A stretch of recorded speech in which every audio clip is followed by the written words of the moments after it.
Bismillahirrahmanirrahim. Assalamualaikum warahmatullahi wabarakatuh.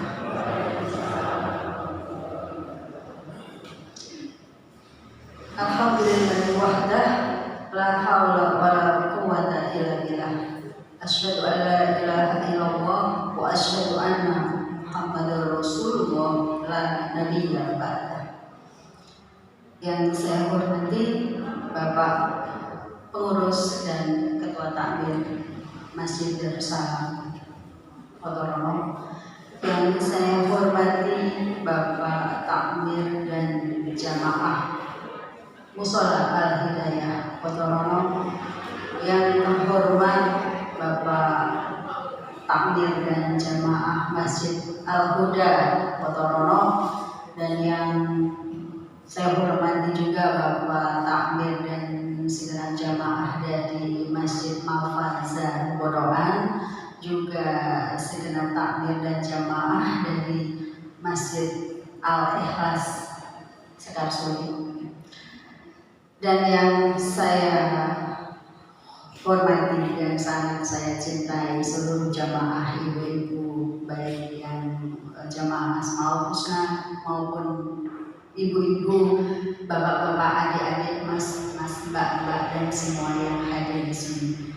Alhamdulillah, puji syukur kita panjatkan kehadirat Allah Subhanahu wa Ta'ala, karena pada pagi hari ini kita diberi kesempatan nikmat sehat, diberi kesempatan untuk meluangkan waktu menuju majelis taklim yang penuh berkah ini dalam rangka kajian Ahad pagi, kajian rutin di Masjid Darussalam Potorono.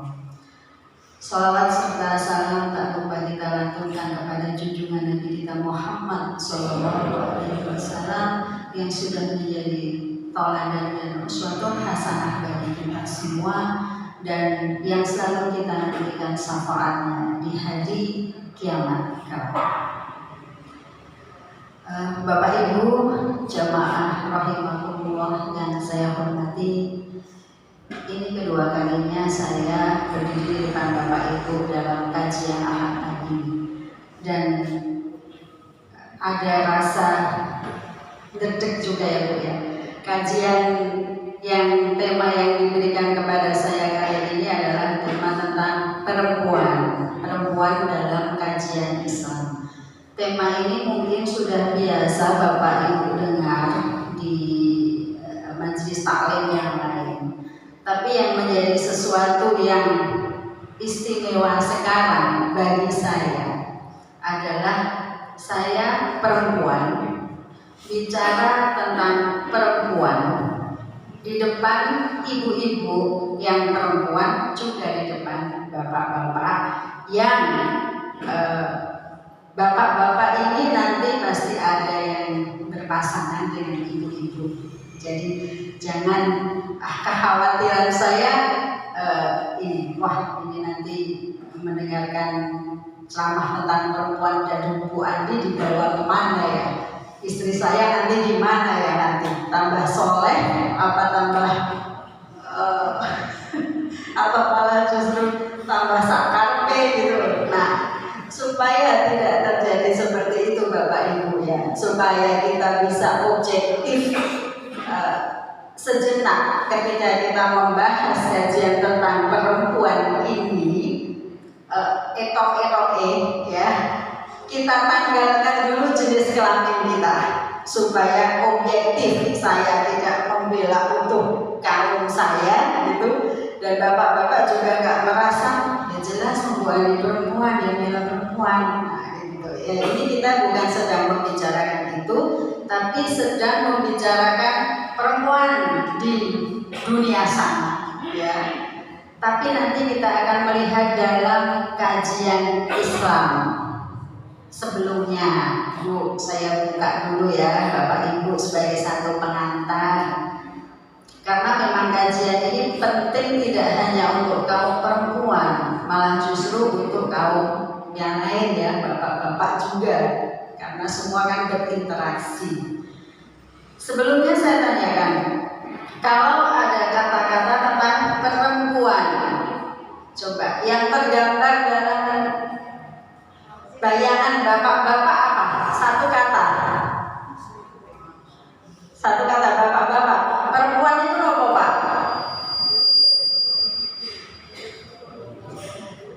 Napa?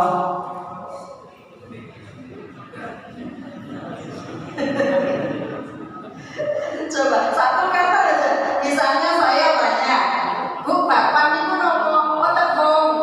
Oh, kobes. Nah, kalau perempuan itu apa misalnya? Cerewet. Oh, perempuan cerewet. Perempuan nopo? Ngerumpi. Oh, elek-elek semua ya. Kalian suka ngerumpi. Ya.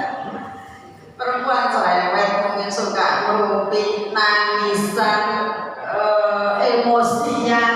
Nah, biasanya elek-elek kabeh ini dalam bayangan bapak-bapak ini. Ya, kalau ini curiga, ya nggak bapak. Nah, kalau dalam ibu-ibu ini perempuan apa, Bu? Potensi, sabar, kuat, teliti, telaten, hebat. Ya, apa sih ibu-ibu? Ya, bapak-bapaknya masih diem mungkin karena ini mayoritas, ini minoritas, jadi nggak berani bersuara. Ya. Kita kan sedang akan membicarakan perempuan ya, Bapak Ibu ya. Kalau menurut Dokter Aisyah Dahlan, mungkin Bapak Ibu sering mendengar viral di YouTube itu, perempuan dan laki-laki itu punya satu jaringan saraf yang namanya corpus callosum di sini, Bapak Ibu. Di tengah sini, ini corpus callosum namanya. Dia seorang dokter ya, jadi secara ini paham. Nah, corpus callosum perempuan itu lebih tebal 30% dari laki-laki. 30%, jadi sepertiga lebih tebal. Itu artinya apa? Artinya sehari-hari saja ya Pak Bu ya, perempuan itu bisa melakukan beberapa kegiatan dalam satu waktu. Contohnya, nah ini contoh, ini ibu sudah ngalami semua. Lagi goreng tempe, anaknya nangis, digendong, WA bunyi sambil WA-an. Anaknya yang baru, Bu, PR sini, tempenya gitu. Nah itu bisa, perempuan menyelesaikan itu bisa dalam satu waktu, dalam satu kegiatan. Kalau bapak-bapak lebih fokus, Pak, kalau ada yang bisa mungkin 1-2 saja. Saya mencontohkan Bu, jangan saya Bu ya. Suami saya itu Bu, tapi jangan dikandangin suami saya ya. Kalau sudah di depan laptop, Masya Allah, bumi gonjang ganjing, langit kelap-kelap nggak tahu. Jadi kalau sudah di depan laptop fokus semua, diajak ngomong nggak nyambung, iya hujan nggak nyambung, semuanya sudah pokoknya fokus di situ. Tapi kalau ibu-ibu, saya misalnya di depan laptop lihat, oh masak air, oh iya tadi nonton kesetrikaan, oh itu ada tamu, nah itu jadi kita pikirannya dalam satu waktu bisa melakukan banyak hal. Kalau bapak-bapak tidak semaksimal perempuan, itu karena memang dari satu hal ada yang namanya corpus callosum perempuan itu lebih tebal daripada laki-laki. Maka jangan heran Bapak Ibu kalau kemudian ada istilah mak-mak sen kanan belok kiri, mak-mak raja jalanan. Nah itu karena sudah saking banyak ya yang ada di pikiran sini. Ya, ibu-ibu mengatasi semua hal itu.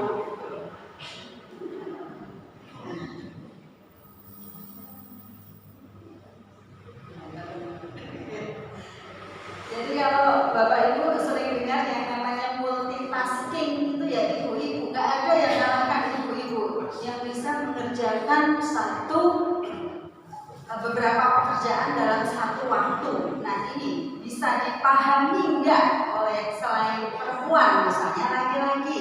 Makanya kok perempuan ada sebutan yang tadi ya, oh itu emak-emak. Nah karena memang banyak sekali yang ada di sini ibu-ibu. Nah itu salah satu contohnya ya, multitasking itu ya seperti itu. Kita belum masuk ke dalam Islam ya. Kemudian saya tanyakan ke ibu-ibu, juga ke bapak-bapak. Sebenarnya kodrat perempuan itu apa ya, bapak-bapak? Mendidik, mengandung, melahirkan, terus memahami suami, Masya Allah.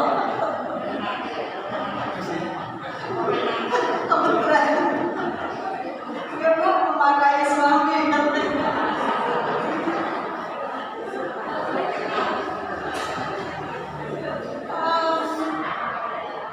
Kalau nyapu, masak, belanja, cuci piring itu kodrat atau bukan, bapak-bapak? Kodrat perempuan? Bukan namanya. Ya, bukan kodrat perempuan. Kalau terus kodrat perempuan apa? Ya, kodrat itu Bapak Ibu sesuatu yang tidak bisa dipertukarkan.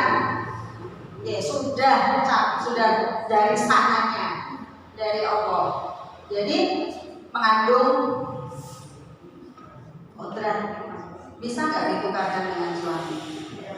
Anak saya 3 laki-laki semua. Kalau bisa ya dengan bapak yang ambil besok biar perempuan. Sudah ambil lahir.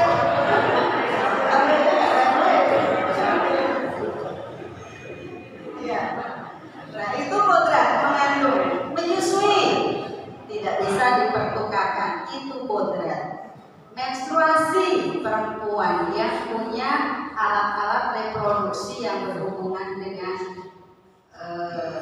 kehamilan dan menstruasi tersebut. Jadi itu tidak bisa dipertukarkan. Kalau seperti memasak, menyapu, belanja, cuci piring, isah-isah, membau-bau, olah-olah dan sebagainya itu bukan kodrat karena bisa dipertukarkan. Itu ya Ibu Bapak ya.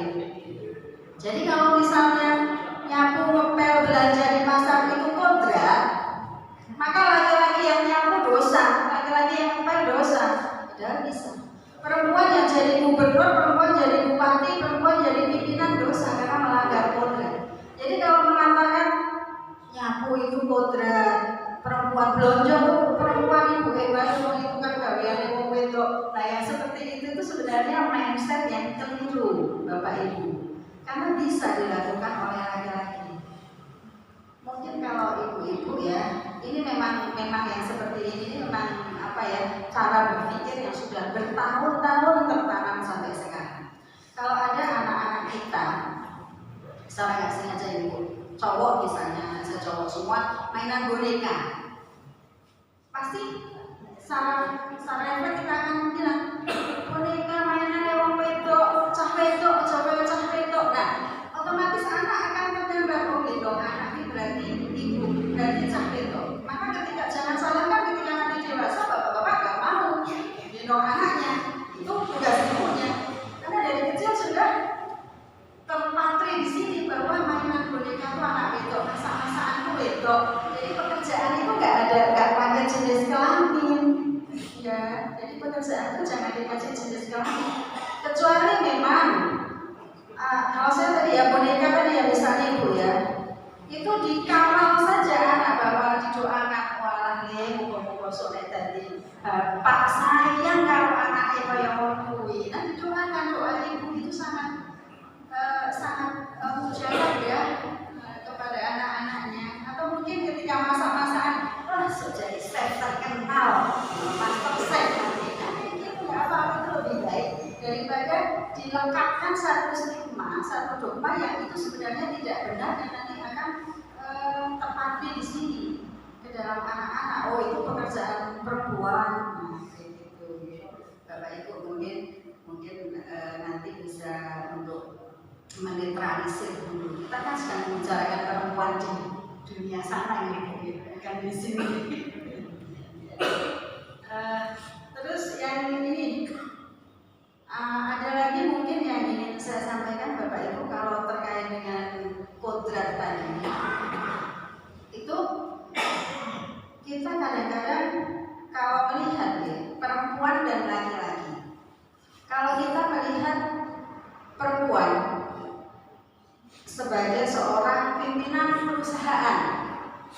bos keren, pasti orang akan memandang bahwa dia hebat. Ya. Ada dua orang yang akan mengatakan oh melanggar kodrat atau hebat. Ya. Kalau yang belum paham tentang kodrat dia akan mengatakan seperti itu. Perempuan kok jadi bos? Karena dia belum paham konsep kodrat itu seperti apa. Ya apa-apa loh akhirnya bisa. Tuhan itu memberi satu kesempatan yang sama kepada laki-laki dan kepada perempuan. Perempuan jadi bos, direktur, rektor, dekan, pokoknya pimpinan, bupati, gubernur, oh hebat. Perempuan kok bisa seperti itu? Semua pasti akan memberikan satu apresiasi yang tinggi karena perempuan makhluk yang dianggap rendah kok bisa duduk di posisi yang harusnya itu laki-laki. Jadi dalam di sini masih ada pemisahan bahwa yang namanya gubernur, presiden, bos itu tempatnya ya untuk orang laki-laki. Perempuan itu ya rendah, tapi kok bisa meloncat ke sana? Oh berarti hebat. Tapi kalau ada laki-laki yang mengerjakan pekerjaan misalnya masak, belanja, cuci piring, gendong anak, gimana tanggapan Bapak Ibu? Mayoritas akan mengatakan ibu bojone nek itu banten pesake, kamu kok tegel-tegel nih, bapak kok blonjo. Karena apa? Karena dalam mindset masyarakat itu masih punya satu pikiran bahwa yang namanya kerjaan rumah tangga itu ya perempuan yang mengerjakan, bukan milik laki-laki. Laki-laki itu posisinya sudah tinggi. Kalau mengerjakan pekerjaan itu menjadi rendah. Ini keliru Bapak Ibu. Namanya pekerjaan itu bukan kodrat bisa dipertukarkan. Siapa saja bisa. Rumah tangga itu tim. Tapi Bu, kan ada pekerjaan yang perempuan itu nggak bisa. Masa mau melanggar kodrat? Seperti misalnya tukang pukul, tukang angkut-angkut, kuli bangunan, petinju. Perempuan kan nggak bisa, Bu. Disadari aja perempuan itu nggak punya kekuatan itu. Betul Bapak Ibu. Perempuan tidak bisa melakukan pekerjaan-pekerjaan yang biasanya laki-laki bisa lakukan karena apa? Karena secara kodrati perempuan itu punya tubuh yang beda dengan laki-laki. Ada alat-alat reproduksi, ya rahim dan lain-lain dan teman-temannya itu yang tidak bisa mengangkat berat-berat. Jadi dalam kapasitas itu juga mesti dibedakan bahwa tidak semua pekerjaan laki-laki itu bisa dilakukan oleh perempuan. Intinya itu, ya, kalau yang sesuatu yang berkaitan dengan kodrat. Sekarang kita masuk dalam konteks Islam, Bapak Ibu. Tadi pengantar jam kurang 20 menit. Dalam Islam itu sangat mengistimewakan perempuan. Ada 2 surat dalam Al-Quran yang bicara tentang perempuan. Surat nomor berapa?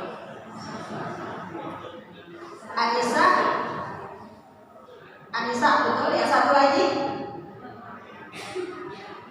Bukan kalian? Pernah saya sampaikan ya?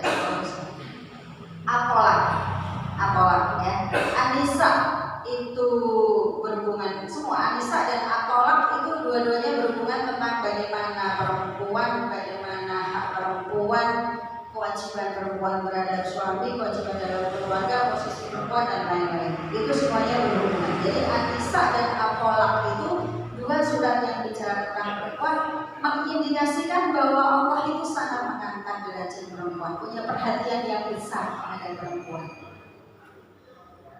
Ketika sahabat Rasul bertanya kepada Rasulullah, kepada siapa aku harus berbakti ya Rasulullah? Maka Rasulullah menjawab, ibumu. Siapa lagi ibumu? Siapa lagi ibumu? Siapa lagi ya Rasulullah? Ayahmu. Ini juga satu pertanda bahwa seorang ibu, seorang perempuan itu punya sesuatu yang istimewa. Ali bin Abi Thalib mengatakan bahwa tidak mulia seseorang yang tidak memuliakan perempuan. Ali bin Abi Thalib. Jadi sebenarnya banyak sekali ya hadis, kaidah-kaidah maupun ayat-ayat Al-Quran. Kalau kita melihat ayat-ayat Al-Quran, iringannya itu pasti perempuan.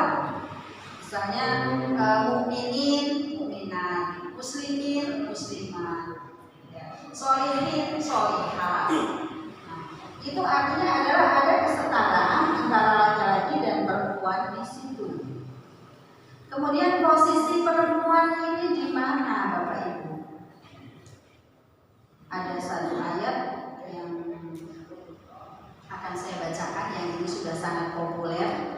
Ayat ini sering digunakan oleh para mubalik juga. Ada banyak versi menafsirkannya. An-Nisa ayat 34. An-Nisa ayat 34 bunyinya begini. Ar-rijalu qawwamuna 'alan nisa bima qawwama ba'dhum 'ala ba'din wa bima anfaqu min amwalihim.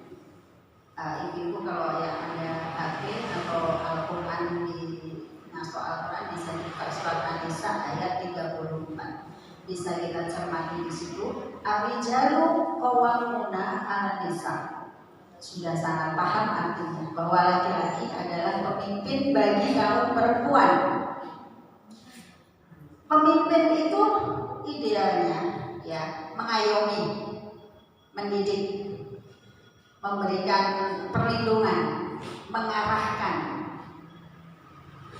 Keputusan yang dihasilkan adalah keputusan yang menghasilkan satu kemaslahatan bersama. Pemimpin bagi perempuan.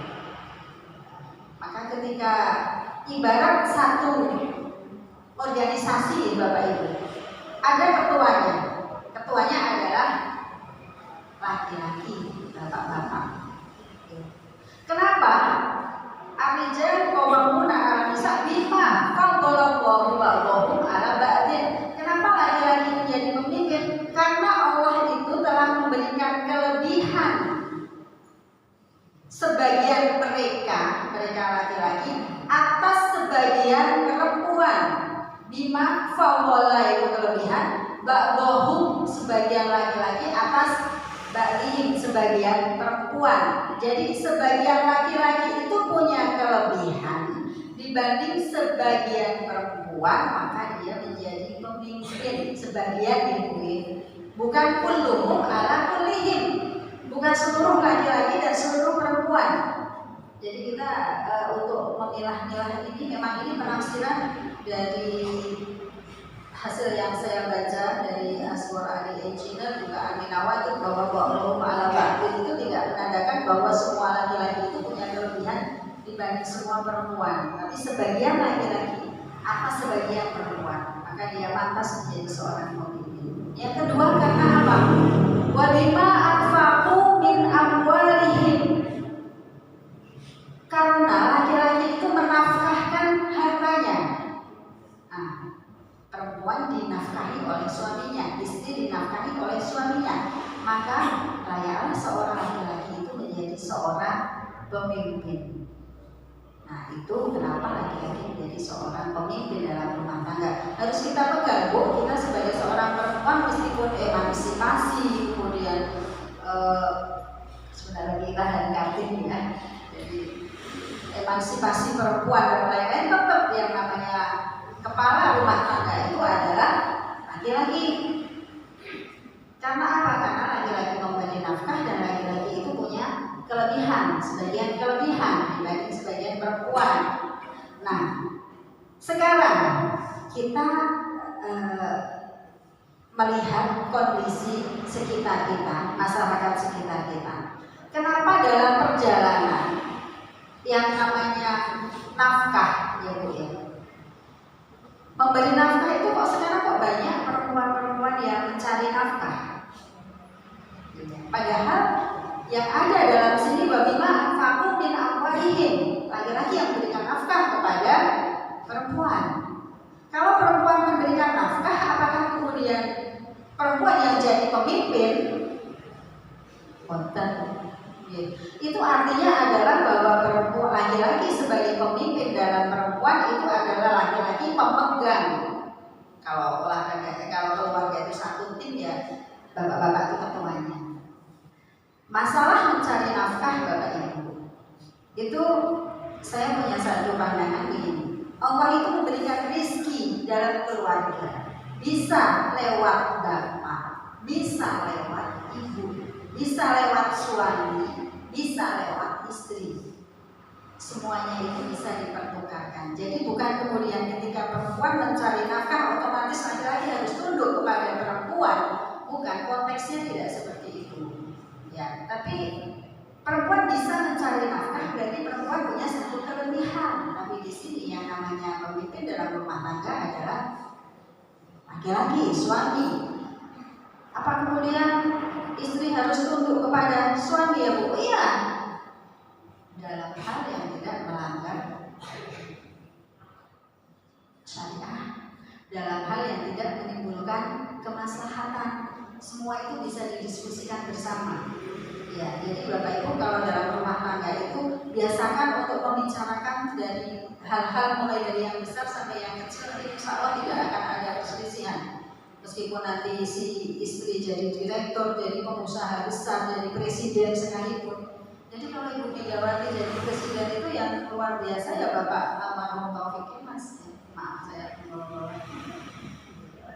Artinya adalah di balik suami yang sukses itu ada istri yang mendampingi, di balik istri yang sukses itu ada suami yang legowo dan memberikan kesempatan. Ini harus dilihat bahwa kesuksesan seorang perempuan juga karena ridho suami. Ya, jadi bukan kemudian perempuan sudah sukses nanti kemudian lupa dengan keluarganya. Nah ini dibicarakan lagi. Perempuan punya kapasitas untuk itu. Karena memang hal-hal yang seperti ini agak riskan ya mungkin kalau dalam konteks rumah tangga. Bapak-bapak pun, laki-laki pun sebagai pemimpin kemudian tidak otoriter begitu saja. Kalau masih punya cara pandang bahwa istriku itu adalah bawahanku, dia tidak akan mendengarkan istri, ya pokoknya harus nurut aku. Nah ini tidak diajarkan dalam Islam. Islam itu kesetaraan. Nabi Muhammad tidak pernah punya masalah dengan istri beliau. Ya, istri beliau ada beberapa, tapi tidak pernah ada masalah. Tidak pernah ada kekerasan. Zaman dulu tidak pernah ada laporan kekerasan. Tidak ada. Itu karena Nabi Muhammad bisa mengelola manajemen rumah tangganya. Nah ini yang seperti ini perlu diperhatikan dulu. Bapak-bapak juga harus mendengarkan pendapat istri. DPR saja mewajibkan kuota 30% deh, usia deh untuk perempuan. Ya, 30% itu harus ada perempuan dalam DPR karena apa? Supaya kebijakannya itu juga dari perempuan tuh supaya didengarkan. Mungkin kalau anggotanya laki-laki semua nggak akan paham bahwa perempuan kalau haid itu sakit, ada saatnya yang sakit sekali sampai harus libur, bahwa anak itu butuh menyusui, wajib ASI sampai 6 bulan. Yang seperti ini kan ibu-ibu yang paham, harus disuarakan menjadi satu kebijakan bahwa tempat kerja perempuan itu harus butuh ruang untuk laktasi, untuk menyusui. Nah ini bapak-bapak gak akan terpikirkan seperti itu karena tidak ada ikatan emosi tentang keperempuanan yang kodrati itu tadi. Makanya kemudian dibutuhkan perempuan. Nah dalam rumah tangga juga seperti itu. Itu lebih bisa aman. Kemudian bagaimana kita dengan perempuan saat ini ya, dengan kalau kita melihat banyak sekali bapak ibu, saya melihat secara objektif ya, pandangan tentang perempuan itu masih sangat negatif. Contohnya begini, yang jauh ini saya berikan contoh secara umum. Misalnya ada seorang anak perempuan, saya sampaikan misalnya diperkosa gitu, kemudian dia menggugurkan kandungannya. Masyarakat nggak boleh bisa memaklumi. Masyarakat pasti akan, oh cah nakal, oh orang tuanya berisik, oh cah bandel, sekolah memberhentikan, nggak punya teman, didiskriminasi, secara psikis tidak diperhatikan bahwa dia itu ada satu ketakutan. Coba itu yang disalahkan pasti perempuannya. Yang salah ya coba itu, kok nakal, kok bandel, kok kemayu, mental dan lain-lain. Padahal dia melakukan itu kan ada kontribusi laki-laki juga. Yang laki-laki yang berperan, istilahnya yang nyetrum gitu ya, yang membuat dia hamil itu hampir aman, bahkan dan termaafkan. Ini salah satu aja contoh. bahwa perempuan itu di posisi yang kurang mengenakan dalam hal-hal ini. Kalau kita lihat kenapa polisi nyari, misalnya ada bayi dibuang di kardus, siapa ini ibu? Pasti yang pertama dihukum perempuan. Padahal perempuan kita nggak tahu tertekan apa enggak, dia karena tekanan yang luar biasa, bagaimana masa depannya. Nah itu yang seperti itu kita perlu pikirkan. Nah, kita sebagai perempuan itu juga perlu menyuarakan ya, jangan ini ya ibu-ibu. Hal-hal yang begini itu perlu untuk lihat secara objektif, ini ada keterlibatan laki-laki juga. Contoh, atau mungkin kalau dalam lingkungan rumah tangga begini Bu, yang saya mau, misalnya istri yang bekerja, suami di rumah, ya karena sedang diuji oleh Allah, qadarullah, mungkin di PHK, mungkin sakit, jadi tidak bisa melakukan aktivitas pekerjaan, akhirnya istri yang bekerja, itu jangan kemudian dianggap sebagai sesuatu yang aneh, sakit apa ya, kadang-kadang melecehkan kok suami di rumah. Kita nggak tahu ya Allah itu berikan cobaan dari mana, yaitu dihargai sebagai satu cobaan yang sedang dihadapi. Maka kemudian ketika suami di rumah, ya timbal baliknya apa?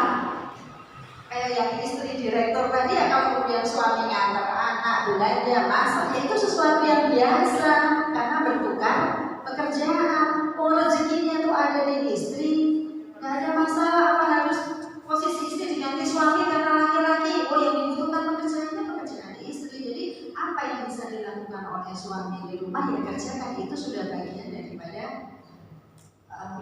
menyeimbangkan rumah tangga. Memang kita Bapak Ibu yang sulit bagi kita itu adalah mindset, ya belum bisa lepas sampai sekarang. Tradisi bahwa cara pandang kita laki-laki harus begini, perempuan harus begini, belum bisa lepas perlahan-lahan. Emansipasi itu apa nggak melanggar kodratku? Sebenarnya bukan emansipasinya ya. Kenapa kok ada perayaan Hari Kartini, ada emansipasi wanita? Itu karena memang cara pandang terhadap perempuannya yang memang masih apa ya, dianggap sebagai sesuatu yang di bawah gitu loh Bapak Ibu. Ada punya posisi yang sama dan bisa mengerjakan hal yang sama. Kalau kita melihat ayat-ayat Al-Quran ya, kita balik lagi, masih ada 5 menit. Ayat tentang poligami, Bapak Ibu pernah dengar ya? Fankihu ma taba minan nisa masna wa thulatha wa ruba'. Nikahilah perempuan-perempuan yang kamu sukai 2 atau 3 atau 4. Kalau kita mau memaknai itu sebagai sesuatu, kita belajar dari konteks asbabun nuzulnya. Itu bukan untuk memperbanyak punya istri, bapak-bapak, ya. Bisa diketahui bahwa pada saat ayat itu turun, kondisi sebelum datangnya Islam, laki-laki yang punya istri 2, jangankan 2, 5, 10, 20, apalagi kalau kepala suku banyak lagi, itu banyak. Maka kemudian Allah menurunkan dengan nikahilah 2 saja, atau 3 saja, atau maksimal 4 saja. Nek raiso ya wis siji wae. Wa in khiftum alla ta'dilu fawahidatan. Jadi ini cara Allah berkomunikasi yang halus dengan umat Islam. Jangan banyak-banyak, 2 saja, ya wis 3, ya wis 4 maksimal ya. Tapi kalau nggak bisa adil ya 1 saja. Dari yang banyak tadi disedikitkan. Boleh hanya boleh. Cuma memahami makna turunnya ayat itu memang harus dilihat dari konteks asbabun nuzulnya. Itu artinya mengangkat derajat perempuan yang tadinya tidak dihargai, dihargailah perempuan. Lidzakari mislu hadzil unsyayain. Nah itu hak waris perempuan itu kok setengahnya laki-laki. Berarti perempuan kan lebih rendah dari laki-laki. Itu ayat itu juga mengangkat harkat perempuan Bapak Ibu. Sebelum datangnya Islam, seorang bapak itu, orang laki-laki, seorang suami, kalau mau meninggal wasiat. Esok nak aku mati, bojoku pek. Gitu, gampang sekali, dan langsung dipek aja.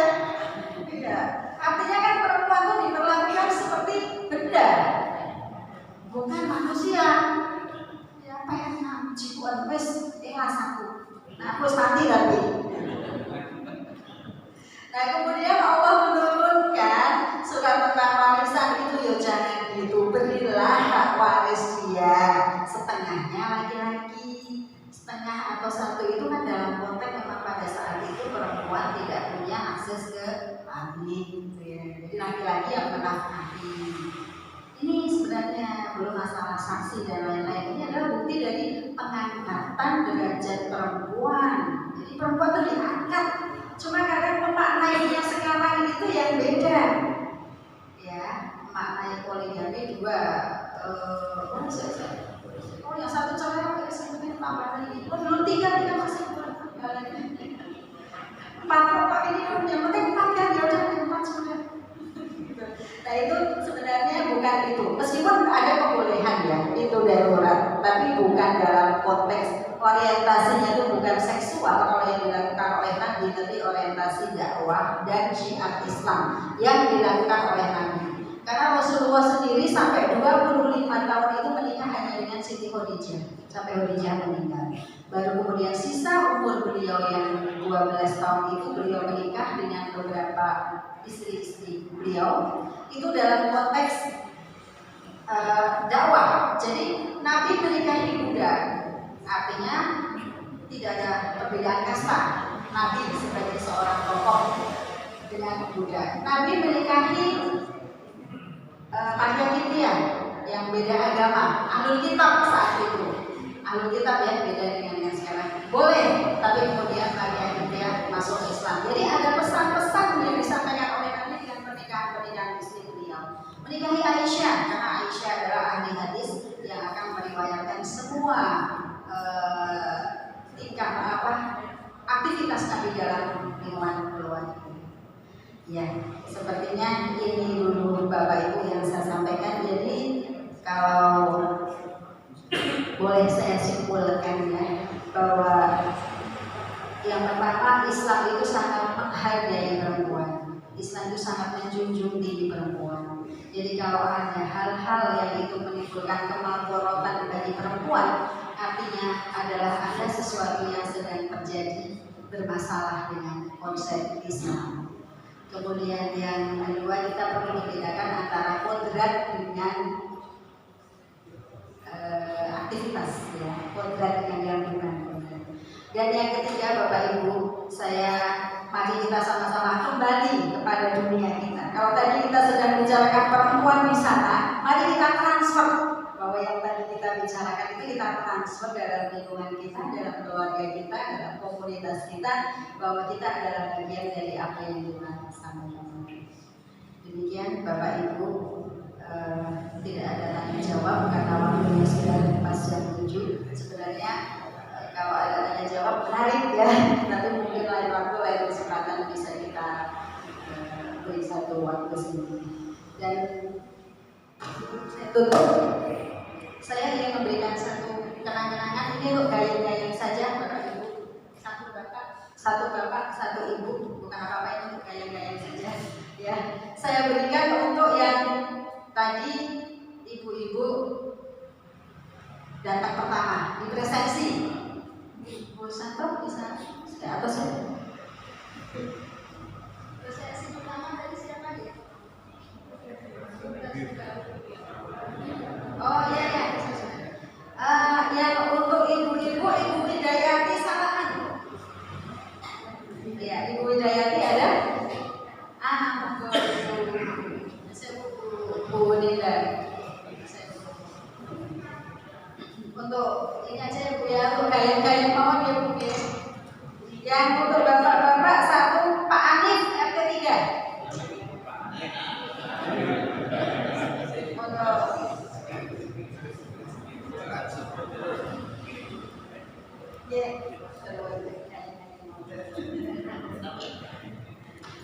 Ya, Bapak Ibu, sekian dari saya. Terima kasih. Oh, katanya masih ada waktu lagi, bisa ditambahi 5 menit, Bapak Ibu. Ya, nggak apa-apa sih kalau ada satu penanya 5 menit. Ada yang mau bertanya, Bapak Ibu? Oh, monggo Pak Karti. Ya. Assalamualaikum warahmatullahi wabarakatuh. Waalaikumsalam warahmatullahi wabarakatuh. Menarik. Saya ini kalau seperti tadi disampaikan ayat jatuh pemina itu, jadi memang kami merasa bahwa laki-laki itu diciptakan lebih dari perempuan. Itu misalnya soal fisik, soal ini dan lain sebagainya, biarpun kalau dilatih nanti ada juga perempuan yang melebihi daripada laki-laki. Nah, ini Bu, saya bertanya biar teruskan ya itu tadi saya mengenai bahwa kami ini biarpun bagaimanapun tetap jadi pemimpin untuk perempuan. Nah, saya pun apa yang harus kami lakukan biar saya nanti tidak keliru itu dalam pertama itu yang pokok dalam pemimpin itu perempuan harus saya bawa kemana gitu biar saya tidak keliru. Misalnya lagi ada kalau ada perceraian yang penyebab laki-laki boleh menceraikan seorang istri itu kalau bagaimana gitu. Kalau misalnya soal pas sudah ini kan sama-sama perempuan laki-laki juga sama-sama sudah nah, yang saya tanya pokok biar kami nanti jadi dalam itu tidak itu kira-kira yang pokok sekali harus saya pimpinkan kepada istri saya itu.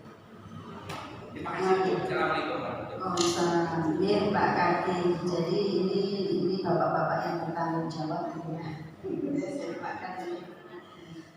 Begini Pak Karti, dalam yang pertama ada tiga hal yang harus diketahui, atau sebenarnya tidak hanya bapak-bapak ibu-ibu juga, tapi terutama untuk seorang bapak-bapak itu ada tiga hal yang harus dipahami dalam kaitannya sebagai seorang pemimpin, apalagi kita Islam yang Muslim. Yang pertama adalah tauhid. Sudah ada konsep tauhid dalam jiwa kita atau belum? Sudah ada konsep keimanan yang kuat dalam membina rumah tangga Muslim atau belum? Sudah menanamkan jiwa-jiwa tauhid bahwa hanya menyembah kepada Allah dan rukun iman yang benar atau belum? Itu yang pertama. Kemudian yang kedua, ada yang namanya konsep ihsan. Ihsan itu artinya bahwa bagaimana kita akan melakukan sesuatu itu harus membawa dalam satu kemaslahatan, satu kebaikan. Yang kita lakukan ini untuk membawa gerbong rumah tangga ini nanti membawa kebaikan atau tidak? Buat keluarga ada unsur kebaikannya atau tidak? Ada yang tersakiti atau tidak? Ada yang terbolimi atau tidak? Membawa efek negatif untuk masyarakat atau tidak? Nah, yang seperti itu dengan landasan tauhid tadi, maka ketika menerapkan konsep ihsan tadi itu akan bisa diarahkan. Oh, ternyata ini ada hal-hal yang bawa satu kemaslahatan. Oh, nggak apa dilakukan. Oh, ada yang terdolimi dari keputusan yang akan saya laksanakan, tinjau kembali. Yang ketiga, yang paling biasanya yang diabaikan itu kesetaraan. Bahwa seorang suami memandang istri itu bukan sebagai bawahan, bukan sebagai pembantu, bukan sebagai orang yang ada di bawah, tapi didiskusikan dengan baik. Suara istri perlu diperhatikan, kebutuhan istri, kepentingan istri. Jadi ada unsur kesetaraan. Diciptakan seorang laki-laki sebagai seorang pemimpin itu karena laki-laki mampu untuk memberikan perlindungan kepada perempuan yang secara fisik tidak sama dengan laki-laki.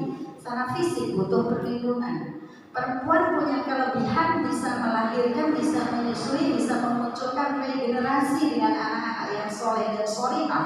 Itu harus dihargai bahwa itu kelebihan perempuan yang harus aku lindungi. Kalau perempuan sudah dengan kodratnya sedemikian kok masih dicaci maki, masih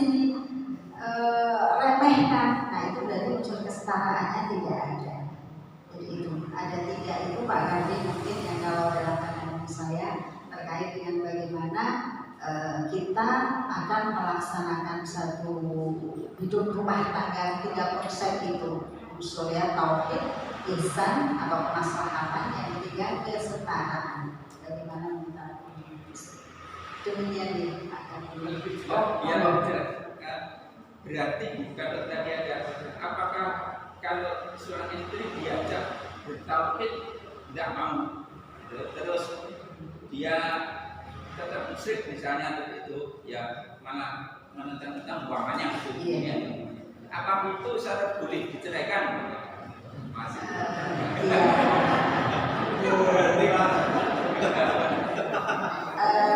Mesti dimulai Pak ya. Begini Bapak, kita akan bisa melihat itu dari sudut pandang agama dan sudut pandang hawa. Kalau misalnya seorang suami tersebut yakin bahwa dari sudut pandang agama ini nggak membawa kemaslahatan, dari konsep tauhidnya nggak dapat, ihsannya nggak dapat, berarti ada banyak hal yang nanti aspek negatif itu muncul, maka tidak ada masalah kalau memang nanti perceraian itu membawa ke sesuatu yang lebih baik, ya. Masih akan melihat ya anak-anak bagaimana, masyarakat bagaimana gitu.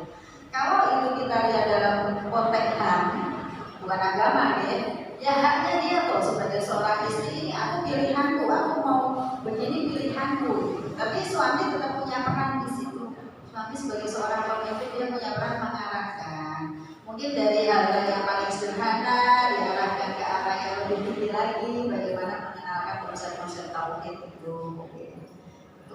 Insya Allah teman-teman itu gak sadar kok untuk bagian dari usaha seorang suami untuk mengarahkan istri atau seorang istri untuk menegur suami jika keliru, itu juga penting. Jadi sebenarnya berat, pada suami itu berat. Tapi di situ karena ada kesetaraan, jadi tidak ada yang saling bisa menyalahkan, semuanya bisa saling melengkapi. Kan kunna libasul lakum wa antum libasul lahunna. Ya, yang satu pakaian untuk yang lain, melindungi untuk yang lain. Begitu ya Pak Kardi. Demikian Bapak Ibu, terima kasih sekali. Sudah belum Mas? Ya, terima kasih sekali atas partisipasi Bapak Ibu semua, dan mudah-mudahan membawa manfaat untuk keluarga dan kehidupan bermasyarakat Bapak Ibu. Kalau ada yang salah dan ada yang tidak berkenan, mohon maaf sebesar-besarnya. Sekian, billahi taufiq wal hidayah. Wassalamualaikum warahmatullahi wabarakatuh.